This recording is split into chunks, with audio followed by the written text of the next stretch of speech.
Last Sunday was the 5th week of the NFL season, and this young lad was doing his homework. He was boning up on one of the most colorful rivalries in football, New Orleans versus Dallas. The Saints had met the Cowboys 5 times before last Sunday, and although they'd never beaten them, New Orleans had always given their neighbors a close, tough game. Dallas always fills Tulane Stadium, and last Sunday, 83,000 came to see if the Saints could break this string. Back to bolster the explosive Dallas offense was Dwayne Thomas, while the Cowboys' defense is supposed to be one of the league's best. Although the Saints, like the Cowboys, have tried 2 quarterbacks, Archie Manning, number 8, was the key to the Saints' success. Another hero named Archie had Betty, Veronica, and Jughead to help him. Archie Manning had a young defense and a lot of heart on his side. And last Sunday, he continued his quest to become King of the South. He left them gasping with his opening day miracle against the Rams, and again today, he would leave them with their tongues hanging out. I'm Bob Delaney, and this is the NFL Game of the Week, the Dallas Cowboys versus the New Orleans Saints. Craig Morton started for the Cowboys today, and it didn't take him long to get the Cowboys rolling. On the first play of the game, Walt Garrison went 36 yards with Morton's screen pass.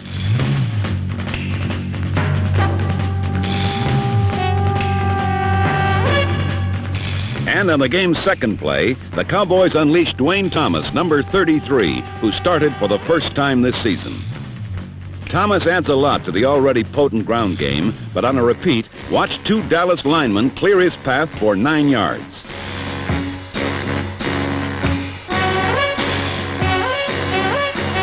Then, from the Saints' 9, Craig Morton made his first big blunder.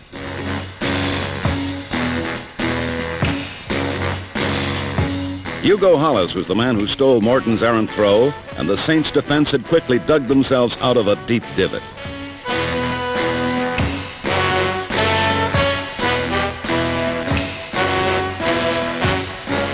But then, the Dallas Doomsday defense entered the game, and the Saints' first offensive series went nowhere. On first down, Archie Manning ran into confusion in his own backfield.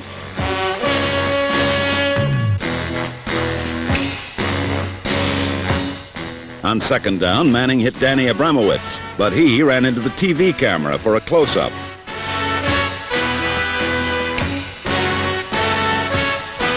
Abramowitz's appearance on TV should have humbled him, but he came away with a swelled head and a cracked helmet.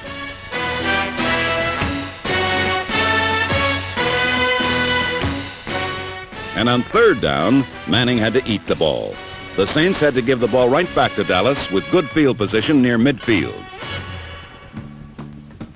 Morton continued to pass despite his early interception, and he continued to be off target, although this one was caught out of bounds.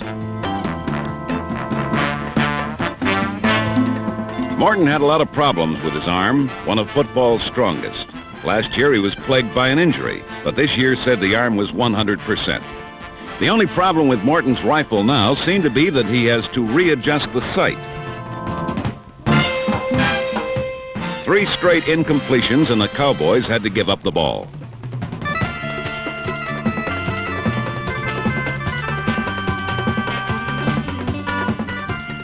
The Saints took good field position to boot when Richmond Flowers met the return man before he had the ball, and the flags came flying. First and 10, Saints at midfield. This time, Archie's offense fared better. On this series, Manning disdained the run altogether and went at the Cowboys' only supposed weakness, their pass defense.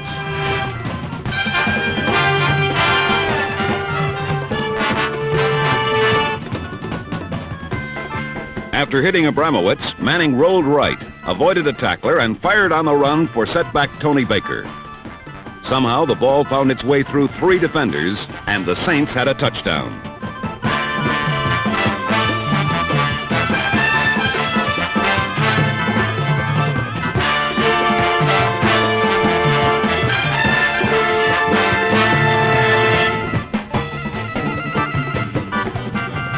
Another look at the score showed that Manning used 2 nice play fakes, then rolled right, avoided the lunging Larry Cole, then threw. Herb Adderley missed the interception, and Baker was home free. The Saints led the Cowboys 7-0.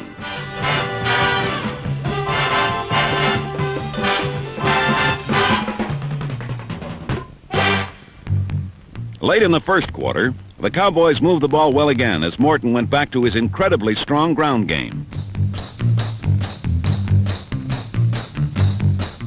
On this, the last play of the period, Dwayne Thomas picked up a first down, as a rare close-up look at the measurement demonstrated.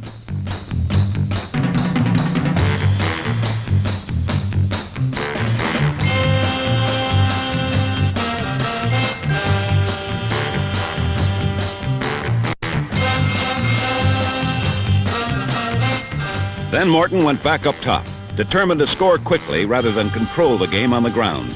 And Walt Garrison made a nice catch. But on second down, Morton again was burned.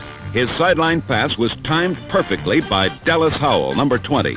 And 60 yards later, Howell had the Saints on the Cowboys' 9.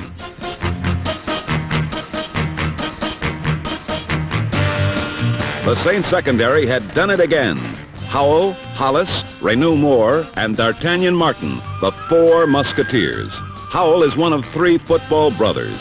His brother Mike plays for the Browns, and his brother Lane played for the Eagles.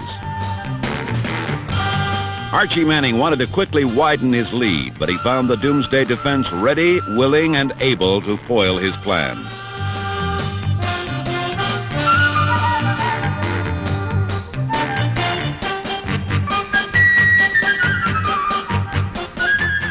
The Saints had to settle for a 29-yard field goal from Charlie Durkee and a 10-0 lead with 12 minutes left in the half. Settling for a field goal is normally nothing to cheer about, but down in New Orleans, the cheerleaders haven't had that much opportunity to do their number, and they did it.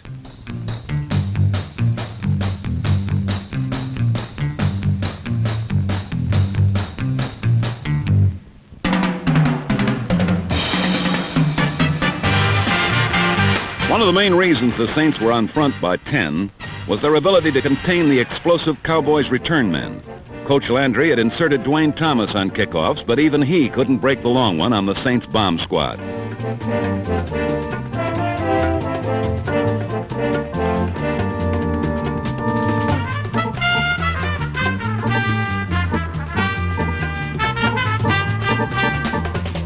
The Saints defense, too, was generally containing Thomas's running. He was unable to sweep the outside successfully.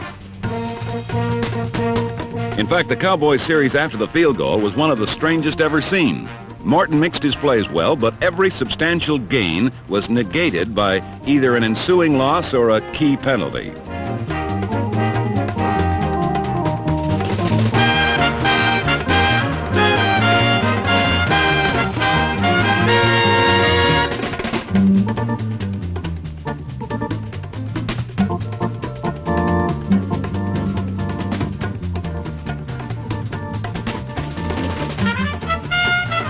The Cowboys kept getting the first downs, but because of the losses and penalties, managed to net only 21 yards while running off 18 straight plays and controlling 8 minutes on the clock.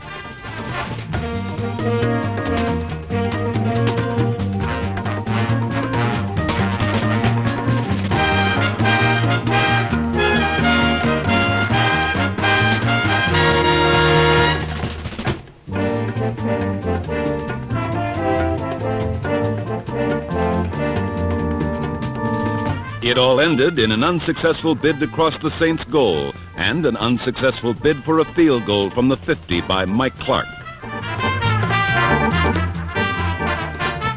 Number 25, receiver Al Dodd, took the short attempt and loped 77 yards on a remarkable return before he tired and his knees buckled at the Cowboys' 15.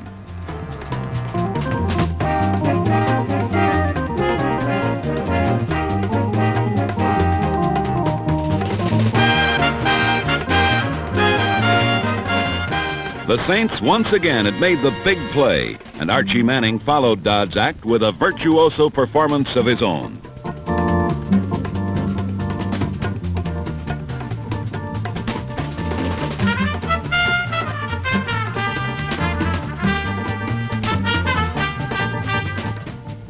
St. Archie had scrambled his way into the end zone and into his fans' hearts. The Saints were on their way to one of the biggest upsets in their short history, and the first half ended with the Saints shockingly ahead of the mighty Dallas Cowboys, 17-0.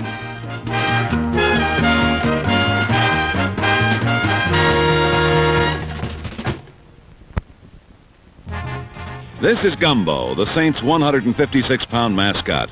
And if he seems open-mouthed in amazement, remember his team had shut out the powerful Cowboys 17-0 in the first half.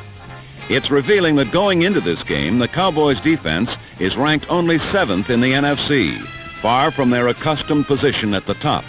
It indicates that more than their more publicized quarterback problems is troubling the Cowboys. On the first series of the new half, New Orleans once again found it couldn't run against Dallas, so on third down, Manning took to the air with negative results.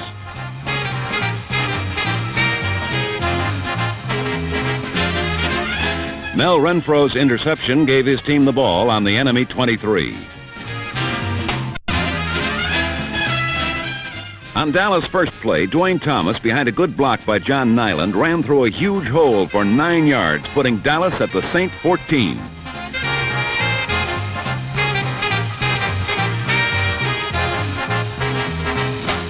But on the next play, the turnover, which had hurt them so much in the first half, occurred again. This time it was a fumble by Walt Garrison. Watch number 87, Richard Neal, strip Garrison of the ball. New Orleans had the ball on their own 19, and Dallas remained scoreless. On their next offensive series, Dallas made a change. Roger Staubach was at quarterback, and he came out throwing. Number 64, reserve linebacker Ray Hester, broke up a pass intended for Bob Hayes. Hester had replaced starter Wayne Coleman, who was injured in the first half.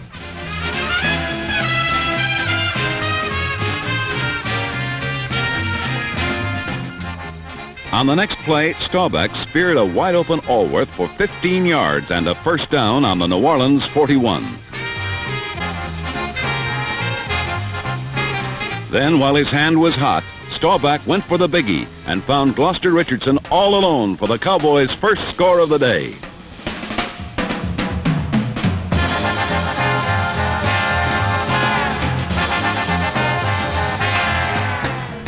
A repeat of the play shows a play action to Thomas immobilized the defense for a brief moment, giving Richardson time to beat his man, cornerback Dallas Howell, and leave the entire Saints secondary behind. New Orleans 17, Dallas 7.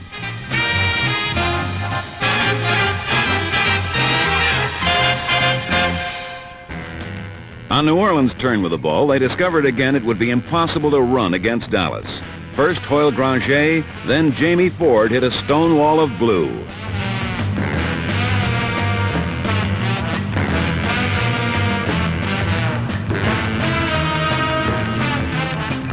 So on third down, Manning again went to the air, rolling left and throwing a beautiful pass on the run to Al Dodd, who coughed it up to Cliff Harris. Dallas again had a break, this time on the New Orleans 47. Another look at the play discloses number 34, safety Cornell Green, was all over Dodd, who still made the catch, then blew it when hit by Renfro. What had been a 22-yard pass play for New Orleans now was another chance for the Cowboys. With the ball in Saint territory, Staubach literally ran out the rest of the third quarter. He gave the ball to fullback Garrison 3 consecutive times, and though the yards were tough ones, Garrison got them for a first down.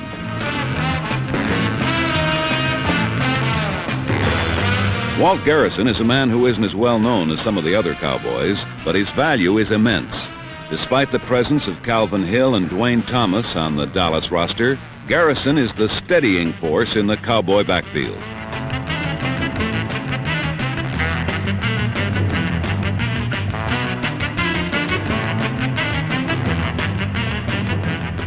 Now, in the fourth period, on the Saint 27, Staubach hit Allworth over the middle for 8 yards and another Dallas first down. From the 16, Jolly Roger threw a perfect pass to Bob Hayes, who had beaten the cornerback, and Dallas had their touchdown.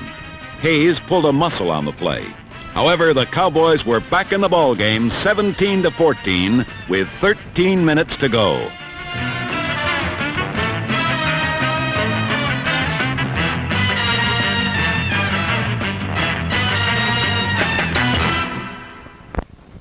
In another typically hair-raising Saints-Cowboys game, Dallas had cut New Orleans' lead to only 3 points. Archie Manning tried to regain momentum for his team, but another fine pass was mishandled by his receivers, and the Saints were forced to punt. Julian Fagan's towering kick appeared to hang up in the wind, and Dallas's Charlie Waters mishandled the fair catch.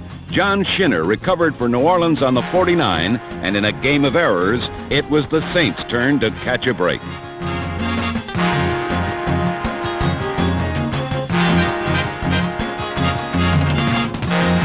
Unfortunately, New Orleans couldn't take advantage of the gift. On second down, Bob Gresham dropped another Manning pass, but it wasn't all his fault. An isolated look at the Saints quarterback shows his target might have been obscured from view.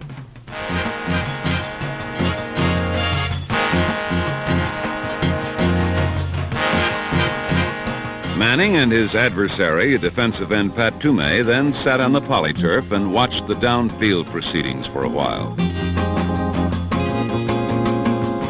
Now it was third down 10, and Manning rolled left again and once more sighted Toomey pouring in, so Archie tried to get the yardage himself. A jolting tackle by Cornell Green brought him down 3 yards short. New Orleans was again forced to give up the ball. The NFC's leading punter, Julian Fagan, had been averaging over 43 yards per punt. Now, from the 44, he wanted to match his average to avert a touchback. And Fagan, who was one of the heroes of this game, laid his punt in perfectly.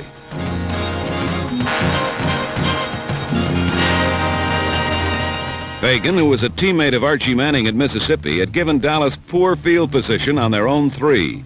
But with over 9 minutes left in the game and trailing by just 3, the Cowboys had plenty of time to control the ball and still win. Up to this point in the game, Dwayne Thomas had been held to 46 yards. But Staubach gave the ball to his ace ground gainer in hopes of running the ball to better field position. But each time he carried, New Orleans swarmed him. The Saints' defense had come to this game ranked a lowly 10th in the NFC, and today the Cowboys gained 300 yards on them. But less than 100 was via the ground route, and more importantly, New Orleans was making the big play when it needed it most.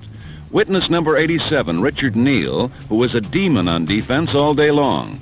After the game, Coach J.D. Roberts said Neal had been playing well all year, but this was the greatest game of his career. What Thomas couldn't do, Staubach did himself. On third down with long yardage, Jolly Roger skittered 11 yards for a first down. With Manning and now Staubach in the game, football fans were seeing more running than passing from the 2 quarterbacks. 2 plays later, Staubach did pass, a little square out to Allworth, who shook his defender, then slipped, or he might have had a long gainer. With a temperature of 82 degrees and a humidity that almost matched it, Tulane Stadium was a veritable sweatbox, and the polyturf was slippery. A repeat of the play shows more than just the slip. Watch number 22, D'Artagnan Martin, run into Allworth and his teammate Ted Russell, who also seemed to lose his footing. Russell, who was activated from the injury list only this week, had to leave the game with another injury. Incredibly, he was the 3rd New Orleans linebacker to leave the game injured. Luckily, J.D. Roberts kept 6 on his roster. Allworth's slip had left Dallas short of a first down, and now on third down, Staubach, back to pass, was thrown for a loss by a threesome led by rookie Bob Pollard, number 82.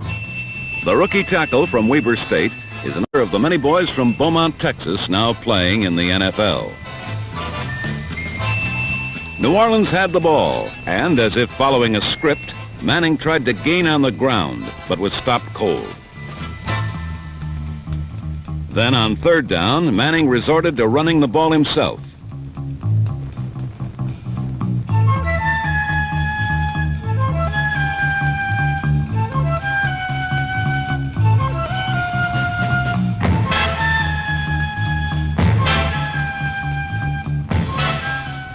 Manning's scramble produced 13 yards and a first down. But soon after, the Saints had to punt once again, and once again Julian Fagan came through.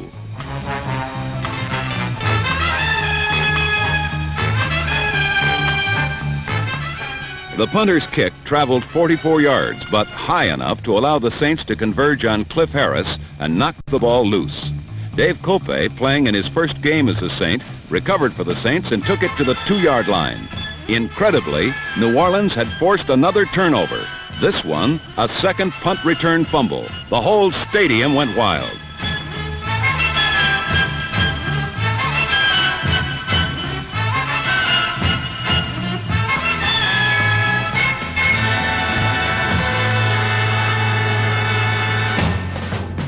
Like he had done to the Rams on opening day, Manning applied the clincher himself. His touchdown increased the Saints' lead to an insurmountable 10 points with only 47 seconds remaining in the ballgame.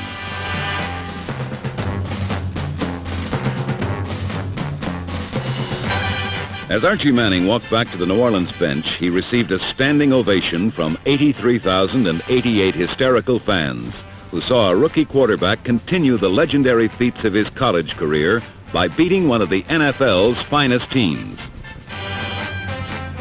But even as the crowd cheered Archie Manning and photographers surrounded him on the bench, the real stars of this game were doing their thing on the field. New Orleans' swarming, opportunistic defense added insult to injury to Dallas. On the final play of the game, Dallas Howell stole his second pass of the day to end it all for the Cowboys. The final score of this stunning upset, New Orleans 24, Dallas 14. The loss dropped the Cowboys' record to a mediocre 3-2, and more importantly, put them further behind the soaring Redskins in the NFC Eastern Division. Dallas has been uncharacteristically mistake-prone in their games, and this, coupled with Tom Landry's indecision regarding his quarterback situation, hasn't helped the Cowboy cause. The Saints have no such qualms at quarterback. Their leader is unquestionably Archie Manning, and while some rough days undoubtedly lie ahead, he and his teammates now enjoy an even .500 record. Today's great victory put them there.